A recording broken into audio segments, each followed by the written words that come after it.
నమస్తే. నమస్తే నమస్తే రవి గారు. మనం ఇలాంటి సందర్భాలను కలుసుకుంటున్నాం, అదేంటో కానీ తమ్నైల్స్ పెడతారు కదా, మీరు మాట్లాడుతుంటే నాకు మంచి తమ్నైల్ ఐడియా వచ్చింది. ఏమిటది?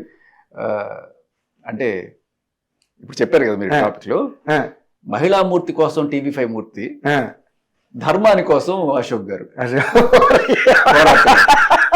ఓకే, మహిళామూర్తి కోసం TV5 మూర్తి, ఇదే బాగుంది. రైట్.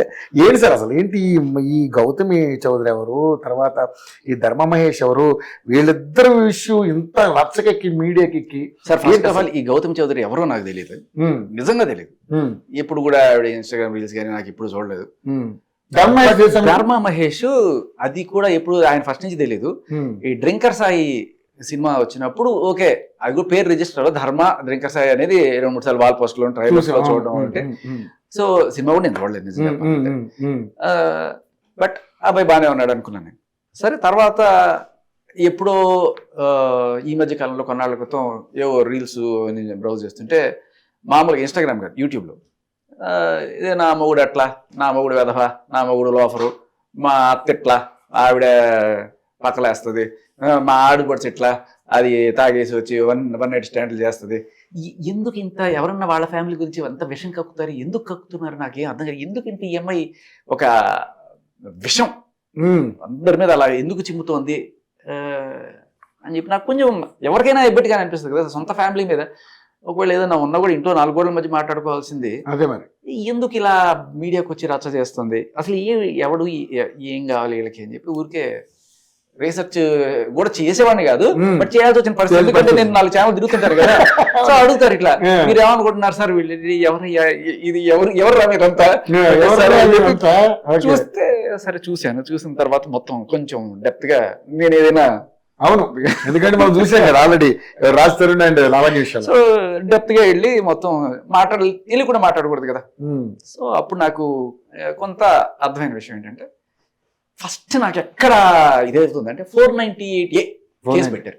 నేను పోరాడుతున్నదే ఈ సెక్షన్ 498A కానీ 493 కానీ లేకపోతే ఈ 376 రేప్ కేసులు ఏవైతే ఉన్నాయో, నిజంగా జరగకపోయినా కూడా బాయ్ ఫ్రెండ్ గర్ల్ ఫ్రెండ్ కలిసి ఉన్నా కూడా ఏదన్నా సరే మండిందంటే గర్ల్ ఫ్రెండ్ ఎడ్విన్ అని రేప్ చేసిన కేసు పెట్టే సిచ్యువేషన్స్ లో ఉన్న బతుకుతున్న రోజులు మగాడు తిరిగి ఏ రకంగానూ ఇది అంటే ఒక ఆడది చీట్ చేసి వెళ్ళిపోయింది అనుకోండి, మగాడిని ప్రేమించి వేరే వాడిని పెళ్లి చేసుకుని వెళ్ళిపోయింది అనుకోండి, సార్ నన్ను మోసం చేసింది సార్ ఏమంటే పోరా అంటారు.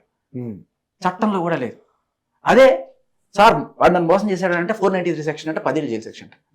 సో ఇటువంటి ఇంజస్టిస్ నడుస్తున్న దేశంలో దీనికోసం పోరాడుతున్నా. ఎప్పుడైనా సార్ 498A పెట్టారంటే నాకు సర్వం బ్లడ్ బాయిల్ అవుద్ది, అది నిజమా కాదా అనేది ఫస్ట్ నేను చెక్ చేస్తాను. ఇలా చెక్ చేస్తున్నప్పుడు నాకు ఈవిడ పెట్టిన FIR నేను తెప్పించుకొని చూశాను. ఆ FIR లో పెట్టిన సెక్షన్లు వరకట్నపు వేధింపులు, తర్వాత ఏంటి కొట్టాడు తిట్టాడు ఈ సెక్షన్లో, తర్వాత నా దగ్గర నుంచి ఆస్తి గుంజుకునే ప్రయత్నం చేస్తున్నాడు, ఈ 4 సెక్షన్లు పెట్టారు. సో పెడితే జనరల్గా నిజంగానే దమ్మున్న ఆధారాలు ఉంటే పోలీసులు అరెస్ట్ చేయడము ఇట్లాంటివన్నీ ఉంటాయి. పిలిచి 41 నోటీస్ ఇచ్చి పంపించేశారు అబ్బాయికి, ఈ అబ్బాయికి. సో అంటే ఈవిడ ఎవిడెన్స్ ఏం ప్రొవైడ్ చేయలేకపోయింది. ఇప్పుడు ఈ రోజు దాకా బెడ్రూమ్ లో కెమెరాలు పెట్టి కూడా నేను ఎవిడెన్స్లు పెడతాను, లేకపోతే ఇదిగో వాళ్ళ నాన్నకి ఈ అబ్బాయికి జరిగిన కాన్వర్సేషన్ కూడా ఫోన్ ట్యాప్ చేసి తీసుకొచ్చిన ఈవిడ, అలాగే ఈయన ఎవరితోనో వాళ్ళ ఫ్రెండ్ తో మాట్లాడుతుంటే తీసుకొచ్చిన కాల్ రికార్డ్స్, మరి ఈవిడ్ని నిజంగా ఎవరన్నా కొట్టో తిట్టో ఉండుంటే అవి ఎందుకు చూపించలేకపోతుంది ఇంత ప్లాన్డ్ గా? ఓకే, ఆయన ఏం చేస్తాడు ఏంటి అనేది తెలుసుకున్న ఈవిడ ఎందుకు చూపించలేకపోతుంది? సపోజ్ నిజంగానే నీ మొగుడు నేను కొట్టాడు అనుకుందాం, నీకు ఇన్ని తెలివితేటలు ఉన్నాయి కదా, చాలా తెలివితేటలు అప్పుడు అంటే బీటెక్, LLB, MBA, దీంతో పాటు నాకు అసలు ఎంత మార్కెటింగ్ నేను చేస్తాను, బయట కస్టమర్స్ ఎలాగా ఇవన్నీ కూడా నాకు తెలుసు, అసలు నిలబడిందే నా తెలివితేటల మీద, నా ఇది మీద అన్ని తెలివితేటలు ఉన్నాయనే విషయంలో ఆవిడ చెప్తుంది, మనం అర్థం చేసుకోవాలి. బట్ ఇన్ని తెలివితేటలు ఉన్న మహిళ నిజంగానే ఆ మొగుడు రోజు తాగొచ్చి ఆవిడని చితకబాతునో లేకపోతే ఆవిడని పచ్చిబూతులు తిడుతునో ఇలాంటివి ఉంటే ఒక కాల్ రికార్డ్ చూపించదా?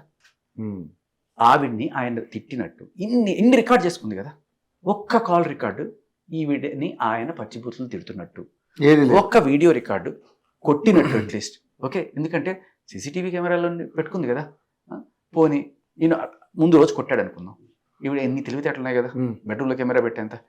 సో నేను ఇదే బిహేవియర్ చేస్తే ఈయన మళ్ళీ నా మీద అటాక్ చేస్తాడు కదా. సో అప్పుడు మనం వీడియో తీసుకొని సాక్ష్యం పెట్టచ్చు కదా, పెట్టుకోవాలి కదా. ఏ రోజు ఈయన రికార్డ్ చేసుకోవాలి, అన్ని ఈవి రికార్డ్ చేసుకుంది. ఈయన దగ్గర ఒక రికార్డు, ఈయన పోలీస్ స్టేషన్ తీసుకెళ్ళి కూర్చోబెడితే 8 గంటల పాటు అప్పుడు జరిగిన కాన్వర్జేషన్ రికార్డ్ చేసుకున్నాడు.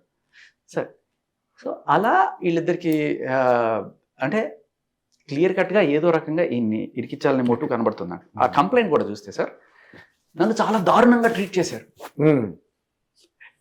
నాకు ఆ కంప్లైంట్లో 25,000 రూపాయలు శారీ కొనిపెట్టారండి. నాకు 25,000 రూపాయలు శారీ కొనిపెడతారా నాకు? 25,000 రూపాయలు శారీ అంటే ఒక మనిషి జీతం రా ఇక్కడ. అంటే మన పోలీసులు ఎటువంటి వాళ్ళ కోసం నిలబడుతున్నారు?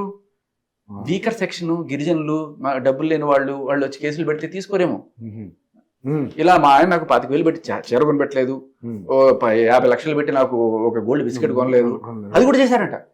40 లక్షలు పెట్టి గోల్డ్ బిస్కెట్ కొనిచ్చారంటే ఇప్పుడు నిన్న వాళ్ళ నాన్న చెప్తున్నాడు ఇచ్చారు కదమ్మా అంటే, ఇచ్చారులేండి, ఎందుకు ఇచ్చుంటాడు, రేపు ఫ్యూచర్ లో ఆ గోల్డ్ బిస్కెట్ ఆయన వాడుకుంటాడేమో, ఎవరికి తెలుసు, అందుకని ఇచ్చుంటాడు. అయినా నేను ఇవ్వనుగా, నేను నా దగ్గరే పెట్టుకుంటా. 40 లక్షల రూపాయలు పెట్టి గోల్డ్ బిస్కెట్ ఇచ్చి 25,000 రూపాయలు శారీ, ఆవిడ కంప్లైంట్ లో రాసింది అది. 25,000 రూపాయలు పెట్టి చేరుకొని పెట్టారంట. అది తక్కువ అంటే ఆవిడకి, అది గృహహింస అంటే ఆవిడకి. అది గృహహింస. ప్రాబ్లం ఏంటంటే ఇది 1,00,000 రూపాయలు కొట్టి కోట్ అది కొనిపెట్టారంట, వాడికి 1,00,000 రూపాయలు పెట్టారు, నాకు 25,000 పెట్టారంట. ఏంటి సార్ ఇది, చిన్నపిల్లల అంటే మెంటాలిటీ అర్థం చేసుకోండి. సో ఆ కంప్లైంట్ చూసిన ఎవరికైనా అర్థమైపోద్ది ఎక్కడ గృహహింసకి సంబంధించిన కాదు. ఇంత తెలివితేటలు ఉన్న ఆవిడ ఖచ్చితంగా ఎవిడెన్స్ చూపించగలిగేది, బట్ లేవు. సరే, తర్వాత అంటే కాకపోతే మన చట్టాలు మరి అసలు కేసు ఎలా తీసుకున్నారు సార్ పోలీసులు? అదే సార్ మన చట్టాల్లో ఉన్న గొప్పతనం. ఆడవాళ్ళు ఏ రకమైన సాక్ష్యాలు పెట్టక్కర్లేదు, అలా వెళ్ళి పెట్టేస్తే ఇలా 498 పెట్టేయడం. ఒకప్పుడు అయితే మరీ దారుణంగా వాడిని, వాళ్ళ అమ్మని, వాళ్ళ నాన్నని 16 ఎంతమంది అందరినీ తీసుకొచ్చి లోపల వేయడం. క్రూరమైన సెక్షన్ సార్ అది. క్రూరం, మగాడి జీవితాలని ఆడుకోవడం కోసం పెట్టిన సెక్షన్ అది 498. Supreme court judge, can you imagine, ఆయన చేసిన స్టేట్మెంట్ ఈ 498 సెక్షన్ అనేది లీగల్ టెర్రరిజం కోసం వాడుతున్నారు. ఎప్పుడుంది సార్? బ్రిటిష్ వాళ్ళ చట్టంలో లేదు ఇది. ఏ దేశంలో లేని చట్టం మన దేశంలో, ఇక్కడ మగాళ్ళని ఊచకోత కోయడానికి పెట్టిన చట్టం ఇది. మెల్లమెల్లగా దానికి తోక్క తెరుచుకుంటూ వచ్చారు. ఇవాళ దానికి ఉన్న పరిస్థితి ఏంటంటే నో అరెస్ట్. 498 పెట్టినంత మాత్రం అరెస్ట్ చేసి చచ్చిపోయారు సార్ కొంతమంది. రీసెంట్ గా గాంధీ హాస్పిటల్లో ఒక అతని మీద ఇట్లాగే వాళ్ళ ఆవిడ 498 కేసు పెట్టి ఏదో ఊళ్ళో, మన తెలంగాణలో ఊరోళ్ళు వాళ్ళు అక్కడ పోలీసులు అరెస్ట్ చేస్తారు మమ్మల్ని చెప్పి అమ్మ నాన్న వచ్చి ఇక్కడ ఏదో మన లాడ్జ్లు తీసుకొని అక్కడ 3 రోజులు బయటికి రాకపోతే ఏంట్రా వాసన వస్తుందని చెప్పి తీస్తే లెటర్ రాసి చచ్చిపోయారు. ఎవరో బతికితే వాళ్ళని తీసుకెళ్లి హాస్పిటల్లో చేర్చారు, గాంధీ హాస్పిటల్. ఇంత దారుణమైన సెక్షన్ ఇవి. అతుల్ సుభాష్ ఎంతమంది సార్ చచ్చిపోయారు. రీసెంట్ గా నేను ఢిల్లీ పోయి ధర్నా చేశాను దీనికోసం. ఢిల్లీలో కనీసం ఒక 2,000 మంది వెళ్ళాము అక్రాస్ ఇండియా. ఒక్కొక్కళ్ళ స్టోరీ వింటే ఏడుపు ఒకటే తక్కువ. చచ్చిపోయిన వాళ్ళ ఫోటోలన్నీ డిస్ప్లే చేశారు అక్కడ. ఎవ్వడికి పట్టదు సార్, మగాడు చస్తే ఏంటి బతికితే ఏంటి, కుక్కవాడు. సో పెట్టేంటి కేసులు వాడి మీద. అదే ఆడదాని మీద కేసు పెట్టమండి, మా ఆవిడ నన్ను హెరాస్ చేస్తుందని చెప్పి దాన్ని విచిత్రంగా చూస్తారు. సో ఇటువంటి పరిస్థితుల్లో బతుకుతున్నాం మనం. దీనికోసం పోరాడుతున్నాను నేను. ఈ ఊరికే ఇక్కడికి వచ్చి మాట్లాడడం కదా, నేను వెళ్ళి కూర్చున్నాను, ఢిల్లీలో కూర్చున్నాను, నేను కూర్చున్నాను నేను. సో ఇక్కడ ఎప్పుడైతే ఈ కేసు పెట్టి 498 సెక్షన్ కనబడగా అబ్బా మళ్ళీ ఇంకో ఎక్స్ట్రాక్షన్ మొదలైంది. ఏముండదు సార్, 99% ఆఫ్ ద కేసెస్ డబ్బు గుంజడం కోసం, లేకపోతే ఎక్స్ట్రాక్షన్ కోసం. చూడండి ఎన్ని కేసెస్ మీకు ఇదేనే, అన్ని అవుట్ ఆఫ్ కోర్ట్ సెటిల్మెంట్ ఉంటాయి. వాడిని కేసు పెట్టడం, వాడిని భయపెట్టడం, పోలీస్ స్టేషన్కి పిలిచడం, పోలీస్ ఆఫీసర్తో సెటిల్మెంట్ ఫస్ట్ 5 కోట్లు లేకపోతే 10 కోట్లు తీసుకుంటే ఈయనకు 10% ఎంతో కమిషన్, లేకపోతే దీనికి లాయర్ ఖర్చులు, జడ్జి, ఆఖరికి జడ్జి కూడా డబ్బులు అడిగిందని చెప్పాడు కదా అతుల్ సుభాష్. సో ఇటువంటి అంటే జస్ట్ ఇవి వీటికి ఉపయోగపడుతున్నాయి తప్ప వేరే దేనికి ఉపయోగపడట్లేదు.